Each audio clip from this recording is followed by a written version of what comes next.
முதல் சொன்ன மாதிரி தான் சரவணா ஃபர்ஸ்ட் கிட்ட பேசும்போது சீனி யாருன்னு நமக்கு தெரியாது. பணத்தை அனுப்புறோமே நம்பிக்கையானவரா, ஏன் நம்ம நிறைய டாஸ்க் கேள்விப்பட்டிருக்கோம். முருகன்னு காக்ஸு ரெப்புடேட் கன்சன் எல்லாமே நம்பி அனுப்பலாம் பணத்தை.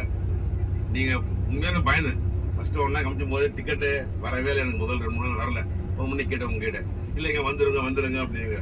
டிக்கெட் கைக்கு வந்தோன்னு தான் கொஞ்சம் கண்டெம்ட் வந்தது. செகண்ட் உங்க ஏர்போர்ட்ல பார்க்கும்போது நான் நினைச்சே பார்க்கல இவர் தானே சீரியல் அப்படின்னு. ஆக்சுவலாக நீங்க பேசுற தோரணைக்கும் அந்த வாய்ஸுக்கும் நல்ல மெச்சூரிட்டி நல்லாவே இருக்கு. இந்த டூர் ஆர்கனைஸ் பண்ணது வெரி வெல் பெஸ்ட் மேனர். இதுக்கு நான் குரூப் டூர் போனதே இல்லை, எங்கேயுமே தனியாக தான் போயிருக்கிறேன். First experience always best experience சொல்லுவாங்க. எனக்கு பெஸ்ட் அமைஞ்சது. எனக்கு மட்டும் எல்லாருக்கும் அப்படிதான் நினைக்கிறேன், பெஸ்டா இருக்குன்னு நினைக்கிறேன். நீங்க டேக் கேர் பண்ண விதம், ஃபுட்டுக்கு ஆகட்டும், எல்லாரையுமே அனுபவிச்சு போனது, எங்கேயுமே மூண்டி சுழிக்காம யார் எந்த கேள்வி கேட்டாலுமே எப்ப வேணாலும் பதில் சொல்றீங்க. நானே உங்களை 12 பண்ணி கூப்பிட்டு ராத்திரி 12 கூப்பிட்டு நீங்க எதுவுமே மூடி சொல்லிக்கல. அந்த விதத்துல உங்களை பாராட்டணும். நீங்க மேன்மேலும் சிறந்து வளரணும். அது என்னுடைய விருப்பம், எங்களுடைய விருப்பமா இருக்கும்.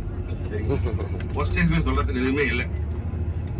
அதனால 90% மார்க் கொடுத்து 100% கொடுக்கல. ஆனா தரக்கூடாது. எப்பவும் இம்ப்ரூவ்மெண்ட் கொஞ்சம் ரூம் கொடுக்குறதால 90% கொடுக்குறோம் மார்க். சரிங்களா? வாழ்க வளமுடன்.